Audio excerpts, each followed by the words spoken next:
నమస్కారం. గణపతి పూజలో హరిద్రా గణపతి పూజకు విశేషమైన ప్రాధాన్యత ఉంది. హరిద్ర అంటే పసుపు అని అర్థం.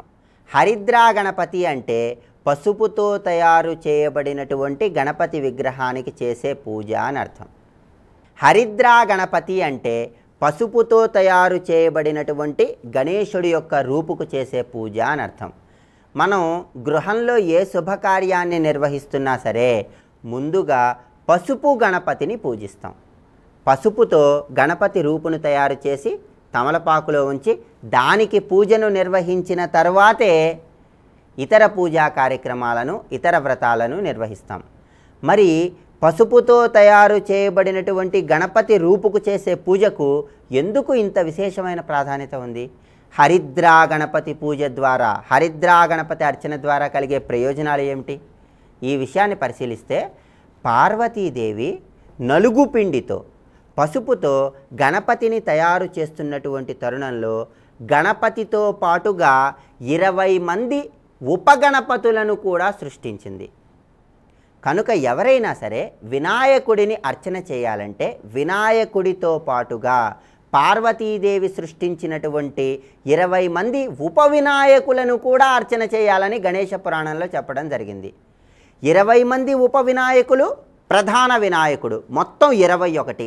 ఈ 21 మందిని ఒకేసారి అర్చన చేయటం సాధ్యం కాదు. కనుక 21 మంది గణపతులు కలిసి ఉన్నటువంటి పసుపుతో తయారు చేయబడినటువంటి గణపతికి అర్చన చేసినట్లయితే 21 మంది వినాయకులను అర్చన చేసిన ఫలితం కలుగుతుందని గణేశ పురాణంలో వర్ణించడం జరిగింది. కనుక ఎవరైనా సరే హరిద్రా గణపతికి భాద్రపద మాసంలో ప్రత్యేకంగా అర్చన చేసినట్లయితే పార్వతీదేవి సృష్టించినటువంటి 21 మంది వినాయకులకు అర్చన చేసినట్లేనని మనకు పురాణాలలో శాస్త్రాలలో వర్ణించడం జరిగింది.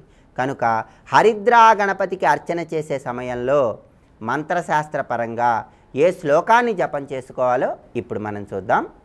హరిద్రాభం చతుర్బాహుం హరిద్రావదనం ప్రభుం పాశాంకుశధరం దేవం మోదకం దంతమేవచ భక్తాభయ ప్రదాతారం వందే విఘ్న వినాశనం.